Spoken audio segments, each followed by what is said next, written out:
Dear students, in this video we are going to learn about some more advanced features of HTML. So already you are familiar with basic features of HTML and some advanced features of HTML also, such as embedding images to the background, foreground of the web pages, working with tables, creating hyperlinks to navigate from one page to another page, using email links on the web page, and so on. So HTML also provides with some other special features that we can use to create our web pages. So in this chapter we are going to learn about working with media files, frames, forms, and creating cascading style sheets. Okay, let's see one by one. So let's see how to create sound, how to insert an audio file, how to insert an audio link to your HTML web page, how to insert videos, and how to add a video link. Okay, so let's see that one by one. First is what? So HTML supports audio files saved with MP3, WAV or OGG formats, and video files like MP4, WebM or OGG formats. Okay, so we can download it from your computer, or we can take it from your CDs or DVDs also. So these are the media files can be created. See, first, as you all know, basic structure of the HTML, it has the head section and the body section. So it always starts with HTML tag and ends with HTML tag. Okay, so now in the body section we can give the title using the heading tag or any other tags also. First is inserting an audio file. Okay, so what should you do? You have to use the audio tag and mention the source of the music file. As you all know, like images, the file which you are using should be in the same folder where your HTML file is existing. Okay, so the music.mp3 is also existing in the folder which I have saved this HTML file. Okay, so source is equal to music.mp3, and then that one more attribute is control. So which is optional. These are all optional. Okay, source is the attribute which is required to mention the source of the music file. Then we have some more attributes in the audio tag. So controls, autoplay, loop, and muted. Okay, so controls will show you the control buttons like play, pause, volume, etc.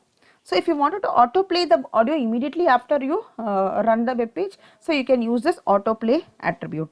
If you wanted loop means after completing again it will start again. So like a loop, it will not finish. Next comes muted. If you want the audio files to be played without sound, so that time you can mute it. Whenever required, you can mute the audio file. So these are the attributes. Here I used controls because I don't want it to be played immediately, or I don't want loop, I don't want it to be muted. So I am using only controls attribute here.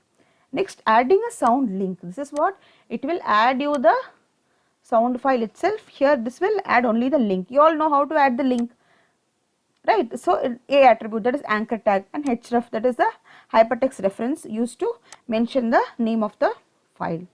Then you can display the text play sound, that will be showing you as the link in your web page.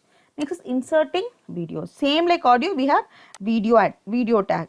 Okay, inside the source you have to mention the file name of the video. The video should also be present in the folder where your HTML file is saved. Then we have controls. So same like audio file, we have and same attributes in video tag also. Okay, so that can be used. So I have used controls over here, and if you wanted to mention the width and height of the video file in the web page, that is also can be mentioned inside that. Okay, so width is 300, height is 120. Next is adding a video link. You all know this. So using the a tag, that is anchor tag, and hypertext reference, you have to mention the name of the file and mention the text through which the link should be displayed. Okay, shall we see the output of this file? Go to the folder where you have created the particular files. Okay, you double click. So this is the output. It will show you the output of the file which you have created. See, first one, this is the sound file, okay, which I have included. This is the link for the sound file, and this is the video, and this is the link for the video. Okay, so if you start playing, see, can you see the control button? Pause, play, everything is shown here. See, you can play this and it will be audible. So if I click on the link, it will be opening you the other page to show the sound. Next is just click In this here, video, we are going to you see. the video. If you click on this link, it will open you In the this other video, we are page. going to see how to. Okay, so this way your sound files, media files will be displayed in your HTML page. Next, let's see what is HTML frames. Okay, so HTML frames are used to divide the browser window into multiple sections. What is meant by frames? Dividing into multiple frames. Okay, so it can display separate web pages in each frame. Okay, a collection of these frames are known as frame set. Okay, it can be divided horizontally or vertically. Okay, rows or columns. So let's see how to create this frames. So the frame set tag along with the frame tag is used to create frames in HTML. So it will define the how the windows should be defined. The frame set tag will define how the windows to be divided. Okay, like if you wanted it to be divided column wise or row wise. Okay, here I wanted to divide it column wise, so I have written calls attribute and I said 50% each. 50% comma star means, that is asterisk symbol means it will be divided equally. Okay, here I have to mention the source of the HTML file. Frame source is equal to basic1.html, which I have saved in my folder already. Name is equal to left, then frame source basic.html, name is equal to right, then close the frame set. There is no body tag here, only head section and the frame set section.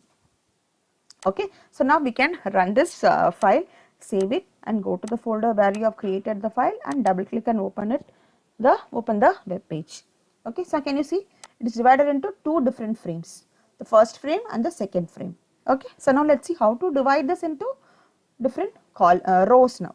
Okay, so now another web page, so where I have divided into three different frames. Okay, in the same web page I am showing three different frames. So here I am not showing the HTML pages, here I am displaying the image over here. Not only image, you can display the web pages also. Okay, here I want to define the frame set. So I wanted 25%, 50% and 25%. So the screen will be divided like that. Next, in the first same images I am displaying, but top, middle, bottom. Okay, so I am closing the frame set here. Shall we run this and see?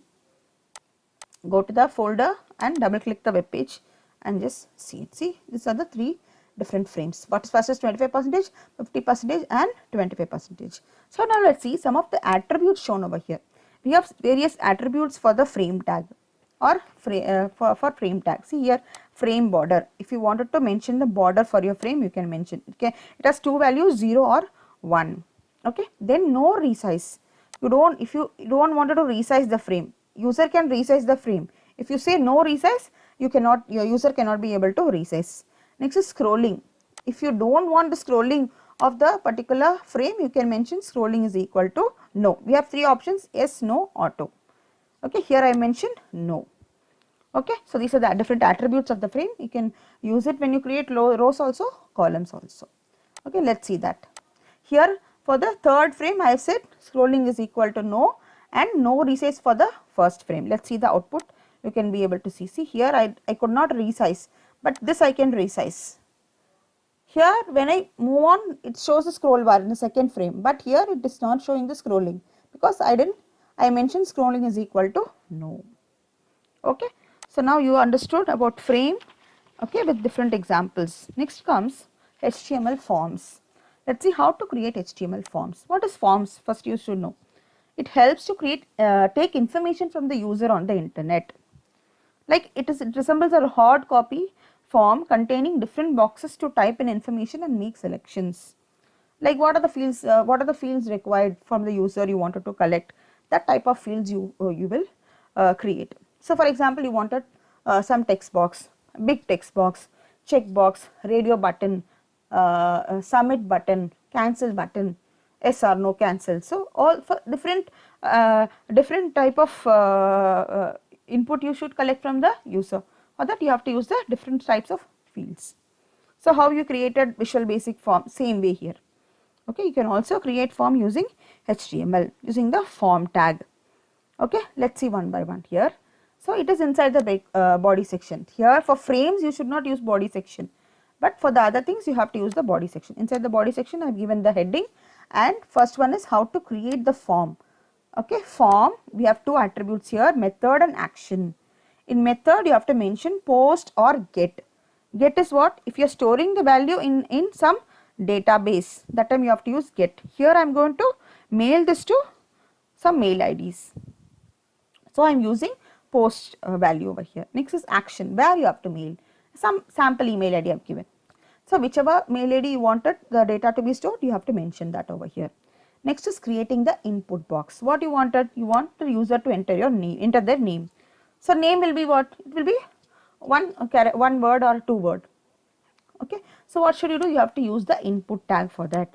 In the input tag, you have to mention the type of the input box. It is text box. Okay, and size is only 30. What is the maximum length? 40. So what is 40 characters? 40 maximum length is 40 characters. Size will be 30. The box size will be 30. Okay, these are the attributes used. So if you wanted to give a big box, for example, user wants to type some comments or suggestions, it will be a big text. So for that you should not use the input type is equal to text. For that you have to use the text area tag. Okay, here I mentioned suggestions. Under suggestions you have to create near suggestions text area tag. Using the text area tag you have to create the big box. So name is equal to suggest, rows is equal to 5, columns equal to 40, wrap text. What do you mean by wrap text? Automatically after the end of the particular box it will take you down below the next to the next line. For that you have to mention wrap text. Okay, so what is meant by rows? It will have 5 rows, that means the size of the box, okay, vertically. Okay, next is 40 columns, size of the box horizontally. Next is creating a checkbox. Same input tag you have to use to create the checkbox and radio buttons. So what is the difference between this checkbox and radio button? Using checkbox you can select multiple options. Using radio button you can only select either yes or no, either one of the options. Same here, so input type is equal to checkbox, here input type is equal to text box, here input type is equal to text checkbox. Name is equal to C1. See, all the name will be C1. Why? Because it is one group. Okay, if you are creating one more group with different options, that you have to name it differently. Okay, value is red and next value is yellow, then green. The text to be displayed is red, yellow, green. What is this checked attribute? So in one of the options may be checked by default when user opens. If you don't want, you can remove that. Next is radio button. Same here, input type is equal to radio, name is equal to R1, value is equal to summer or winter. Checked option is used, can be used if you want, you can, otherwise you can, you don't want, you can don't want to use that. Next, creating the list. See, if you wanted to create a list box to select the language of the user, okay, for that you have to use this select attribute. Okay, inside the select attribute, select tag, inside the select tag you have to use option tag to declare the value of the list box. Inside select tag, name attribute is equal to language, size is 5. Okay, option, what are the options to be displayed? English, Hindi, Punjabi, Tamil, Telugu, anything, or others option if you wanted. Okay, here I have to mention size is equal to 5, that means 5 details are there with me, 5 languages I want to display in this list box. Next is creating buttons. So after entering all the details, the user has to submit or cancel. So for that you have to use the submit button and reset button. Same input tag is used for that. Input type is equal to submit, value is equal to I agree. That means I agree will be displayed in the particular button. Next, input type is equal to reset, value is equal to cancel. Okay, so these are the different types of tags used. See, for everything input tag is used. For text box to create checkbox, radio buttons, and also for the buttons. Only where it is differed, for list, select and option tags are used. Okay, for creating a big taking input of big text, for suggestions or comments we have to use text area tag. Okay, and various attributes for each tag can be used. Okay, let's see the output of this form. Okay, so you will have a clear idea of it. I am just double clicking. Can you see? First one is a text box, next one is the big text box, next 3 check boxes in a group and 2 radio buttons in a group, and the list box with all the lists which you have created and the button. Okay, clear children? In the next video we will see how to create, what is cascading style sheets and its how to work with it and its properties.